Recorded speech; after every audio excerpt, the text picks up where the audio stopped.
Ratusan personel gabungan TNI Polri ini saling dorong dengan sejumlah keluarga ahli waris tergugat saat hendak mengeksekusi bangunan di atas lahan sengketa di Toraja Utara, Sulawesi Selatan. Keluarga ahli waris tergugat tak terima dengan upaya eksekusi yang akan dilakukan pihak Panitra Pengadilan Negeri Makale Tanah Toraja. Pihak keluarga ahli waris pun melakukan perlawanan dengan menghadang alat berat dan petugas.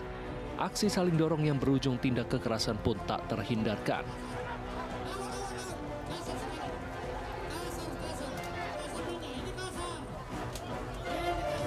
Sejumlah warga yang berupaya melempari petugas langsung diamankan.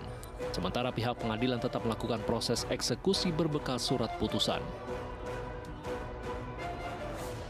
Kenapa kami melawan? Karena penerbitan sertifikat 933 itu cacat hukum. Kenapa cacat hukum? Karena diterbitkan oleh Badan Pertanahan Nasional Kabupaten Toraja Utara dengan merubah batas warga. Akibat kericuhan tersebut sejumlah warga terluka lebam hingga trauma. Jalan lintas tengah Trans Sulawesi sempat ditutup lantaran ricuh akibat perlawanan warga. Dari Makassar, Sulawesi Selatan, Samsul Altiman untuk CSI RTV.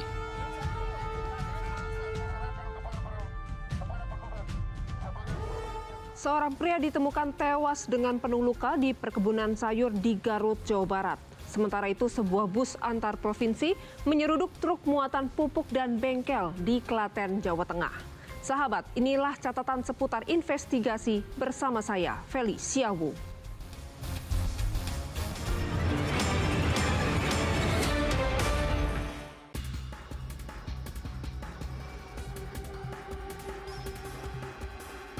Inilah detik-detik rekaman CCTV saat bus antar kota antar provinsi menabrak truk bermuatan pupuk di Jalan Yogyakarta Solo di Kecamatan Jogonalan, Klaten, Jawa Tengah. Truk kemudian menabrak bengkel spare part mobil yang berada di pinggir jalan hingga terguling dan melintang di jalan raya. Sementara truk dan bus mengalami kerusakan parah. Proses evakuasi sopir dan kernet truk yang terjepit kabin pun berlangsung dramatis. Petugas gabungan dari Satlantas Polres Klaten, Damkar, PMI, dan relawan membutuhkan waktu sekitar 1,5 jam untuk mengevakuasi para korban. Para korban kemudian dibawa ke Rumah Sakit Suraji Tirtonegoro, Klaten untuk mendapatkan perawatan medis. Sebelumnya kecelakaan berawal saat truk yang dikemudikan Asror melaju dari arah Klaten menuju Yogyakarta. Sedangkan bus yang dikemudikan Hari Agus melaju searah di belakangnya, namun saat di lokasi kejadian, diduga pengemudi bus kurang memperhatikan jalan di depannya hingga menabrak truk. Kemacetan panjang juga sempat terjadi di ruas jalur Solo menuju Yogyakarta. Posisi truk itu masih di jalan agak jauh dari lampu merah. Terus di belakangnya ada bis Mira yang kemungkinan mau ambil kanan tapi nggak nyampe loh, terus dorong truknya itu. Sopir dari truk tersebut sempat terjepit, namun gabungan antara personil lantas dibantu dengan damkar sudah dapat dievakuasi. Seluruh kendaraan yang terlibat kecelakaan kemudian dibawa ke kantor unit Gakum Satlantas Polres Klaten untuk kepentingan penyelidikan. Dari Klaten, Jawa Tengah, Singgih Aji untuk CSI RTV. Diduga akibat cinta ditolak, seorang pria nekat merampok butik milik wanita idamannya menggunakan senjata api di Probolinggo, Jawa Timur. Informasi selengkapnya dan sejumlah berita lainnya akan kami sajikan dalam Kilas Balik Sepekan.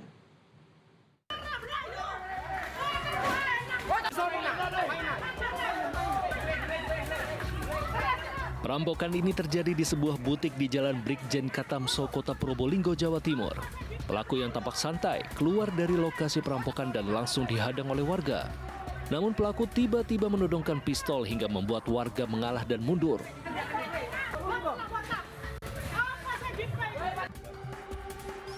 Meski berhasil kabur, namun pelaku bernama Hari Yongki berusia 68 tahun itu akhirnya ditangkap polisi.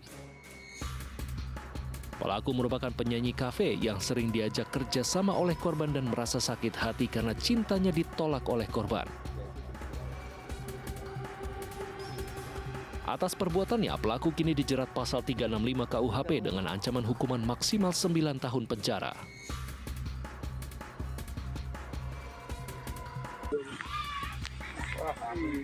Wih, bisunya masih lengket kemudian. Perkirakan udah 2 hari atau Warga desa Sempali dibuat geger dengan penemuan sesosok jasad perempuan di perkebunan sawit di Kecamatan Percut Seituan, Deli Serdang, Sumatera Utara. bisunya masih lengket kemudian. Jasad tersebut diketahui bernama Tiar Marta Situngkir, berusia 39 tahun, yang diduga menjadi korban pembunuhan karena ditemukan dengan kondisi mengenaskan. Saat ditemukan terdapat luka lebam dan penuh darah serta pisau yang masih tertancap di perut. Misteri kematian korban pun akhirnya terkuak. Petugas gabungan berhasil meringkus pelaku berinisial HT yang tak lain adalah teman pria korban. Sebelum dibunuh, pelaku menganiaya korban lalu membawa kabur telepon genggamnya. Pelaku nekat membunuh usai merayakan ulang tahunnya dengan korban. Atas perbuatannya, pelaku terancam hukuman 15 tahun penjara atau hukuman seumur hidup hingga hukuman mati apabila pelaku terbukti melakukan pembunuhan secara berencana.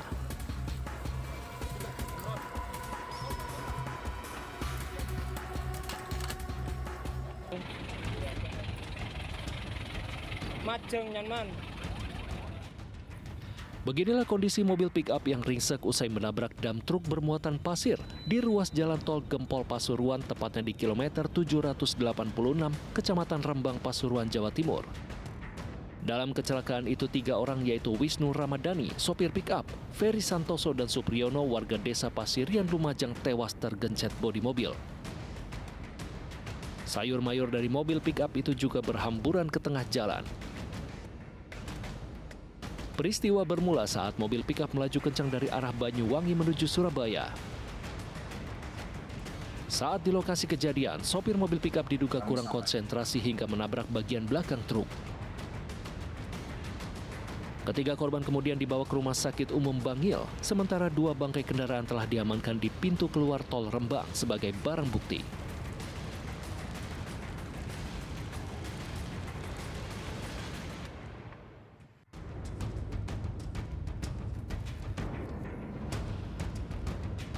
Rekaman CCTV di kawasan SCBD Kebayoran Baru, Jakarta Selatan ini memperlihatkan keributan yang terjadi antara 3 perempuan di area lobi menunggu taksi. Keributan diduga terjadi akibat salah paham usai ketiganya saling bertatapan mata. Satu perempuan yang diduga memberikan tatapan tak enak kepada 2 perempuan lain yang berpapasan langsung dianiaya dengan tangan kosong. Salah satu pelaku penganiayaan diduga merupakan seleb media sosial, Chandrika Cika. Korban berinisial YB telah melapor ke Polres Metro Jakarta Selatan dan menyerahkan bukti ronsen patah tulang bahu akibat penganiayaan tersebut. Diduga Chandrika Cika tengah mabuk saat penganiayaan terjadi. Tim Liputan untuk CSI RTV.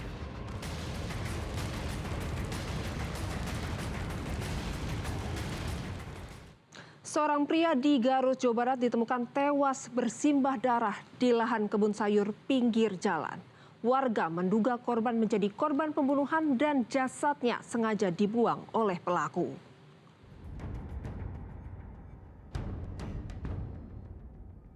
Penemuan jasad bersimbah darah di pinggir jalan Desa Maribaya, Kecamatan Kadungora, Kabupaten Garut, Jawa Barat menggegerkan warga. Jasad ditemukan warga di sebuah lahan perkebunan sayur. Kondisi jasad penuh luka bacok dengan mulut tertutup masker hitam. Warga juga menemukan sebilah golok di atas jasad korban. Jasad korban dikenali oleh warga yang ternyata tinggal tak jauh dari lokasi penemuan jasad. Warga pun menduga korban telah dibunuh dan sengaja dibuang oleh pelaku. Kadang itu teror. Enggak kemungkinan di sini. Karena nggak ada apa? Enggak ada bekas itu. Nggak ada bekas darah. Ya, cuma pembuangan saja. Oh. Anggota dari Polsek Kadungora dan Satreskrim Polres Garut telah melakukan olah tempat kejadian perkara dan masih menunggu hasil otopsi untuk memastikan dugaan pembunuhan terhadap korban. Dari Garut, Jawa Barat, Idrus Andriawan untuk CSI RTV. Seorang joki penunjuk jalur alternatif Puncak Bogor, Jawa Barat viral usai meminta upah hampir 1 juta rupiah kepada wisatawan yang minta diarahkan ke jalur cepat menuju puncak. Usai viral, polisi akhirnya dapat menangkap pelaku dan pelaku meminta maaf kepada korban.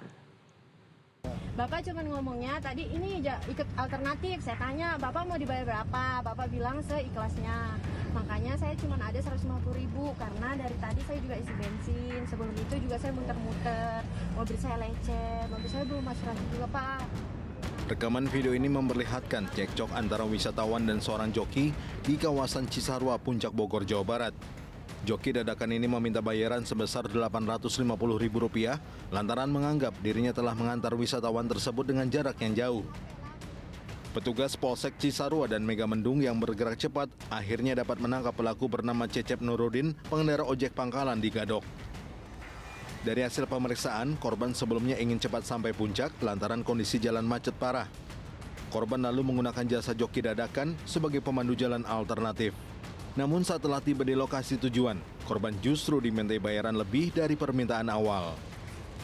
Sesampainya di tempat tujuan, diberikan uang sejumlah 150.000, akan tetapi yang memberikan jasa tersebut menolak, ingin lebih. Akhirnya terjadi perdebatan sesuai dengan video yang viral tersebut. Akhirnya wisatawan tersebut memberikan lagi sejumlah uang sebesar Rp100.000, sehingga uang yang dikeluarkan oleh wisatawan tersebut sejumlah Rp250.000. Sementara usai menjalani pemeriksaan, pelaku pun menyampaikan permohonan maaf kepada korban. Nama Cecep Nurudin memohon maaf yang sebesar-besarnya kepada wisatawan dan masyarakat Puncak, khususnya kepada pemilik akun TikTok Bilibra atas kejadian video viral. Saya meminta uang sebesar Rp850.000 jasa pengantaran jalan memakai motor menuju pom bensin Tugu. Polisi terus akan menindak tegas kepada oknum masyarakat Puncak yang kedapatan melakukan pungli jalur alternatif saat kondisi jalan di puncak macet. Dari Bogor, Jawa Barat, Wawan Supriyatna untuk CSI, RTV. Terpergok mencuri motor milik warga, kawanan maling di Kota Metro Lampung babak belur dihajar massa. Akibatnya 1 pelaku meninggal dunia dan 1 pelaku lainnya kritis.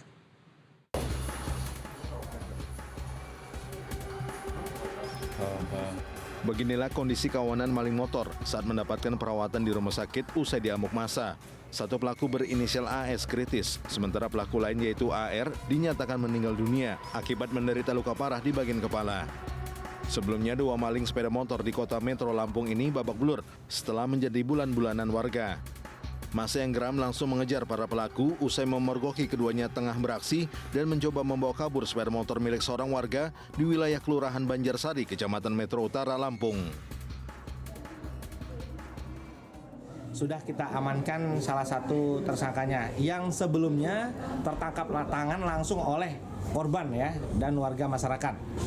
Kondisi pelaku itu seperti apa, Dan? Ya, untuk kondisi pelaku 1 meninggal dunia karena ada sedikit dihakimi oleh massa, kemudian yang 1 masih dirawat.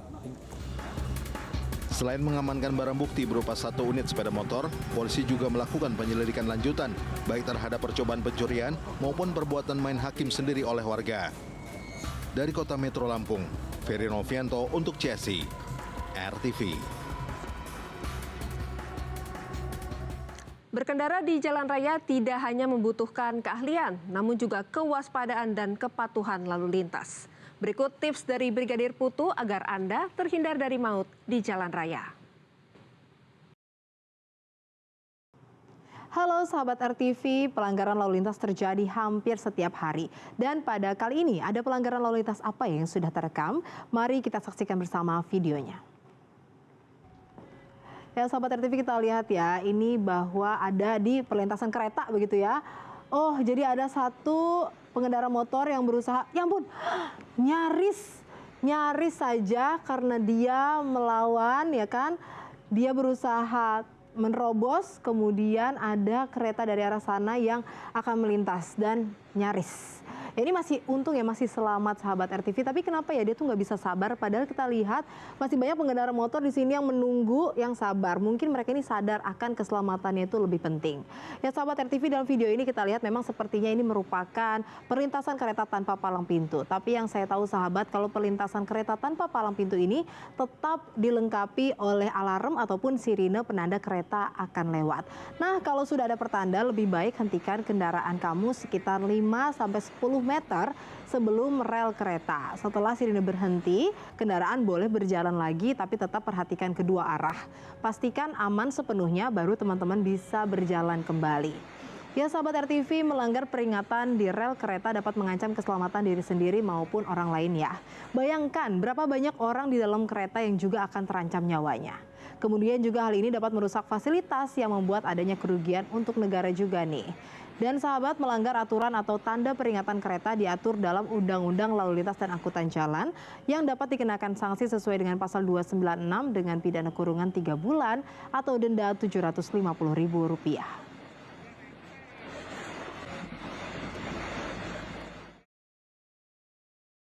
Sebuah mobil angkutan kota terguling di depan kantor Wali Nagari, Sungai Lasi, Kabupaten Agam, Sumatera Barat.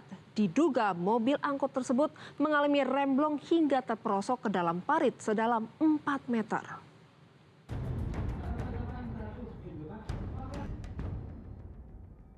Inilah rekaman CCTV di kantor Wali Nagari, Sungai Lasi saat sebuah mobil angkot mengalami kecelakaan tunggal di Jalan Sungai Lasi, Kabupaten Agam, Sumatera Barat.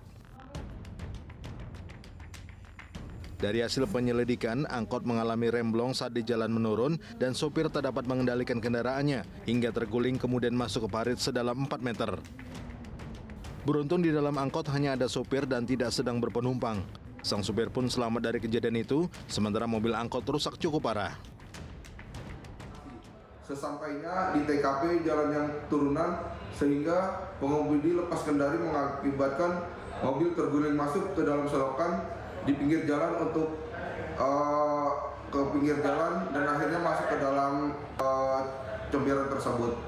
Untuk korban sendiri hanya supir angkot karena supir angkot tersebut sedang tidak membawa penumpang.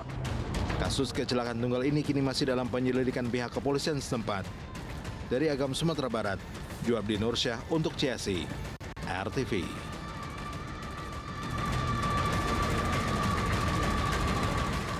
Kejahatan selalu ada di sekitar kita dan kewaspadaan menjadi satu-satunya cara menghindarkan diri dari bahaya.